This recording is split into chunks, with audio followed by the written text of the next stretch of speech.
হযরত ইবনে তাইমিয়া রাহিমাহুল্লাহ, ওনার কাছে একজন এসেছেন, বিতার্কিক ছিলেন একজন ওই সময়ের।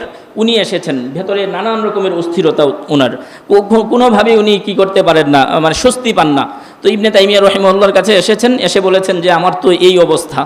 তো তিনি বলেছেন যে তুমি সব কিছু বাদ দিয়ে দাও, তোমার এই যে বিতর্ক করা, হ্যাঁ, এগুলা সব কিছু কি করো, দর্শন চর্চা সব বাদ দিয়ে দাও, বাদ দিয়ে তুমি শুধু সিরাত চর্চা করো, শুধু কি করো, রাসূল করিম সাল্লাল্লাহু আলাইহি ওয়াসাল্লামের জীবনী নিয়ে পড়াশোনা করো, অন্যগুলো কি করো, পিছনে ঠেলে দাও। উনি কি করেছেন, ইবনে তাইমিয়া রাহিমাহুল্লাহর কথা মেনেছেন, কথা মেনে তিনি সিরাত চর্চা শুরু করেছেন, আর উনার অন্তর আস্তে আস্তে প্রশান্তিতে ভরে গিয়েছে।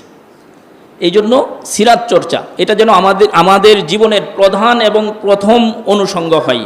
এইটা যেন আমার সব কিছুর উপর কি থাকে, প্রায়োরিটি পাই। কুরআনে কারিমের পরেই সিরাত চর্চা। আমরা অনেক কিছু করি, জ্ঞানের পরিধি বিস্তৃত করার জন্যে অনেক পড়াশোনা আমাদের করতে হয়।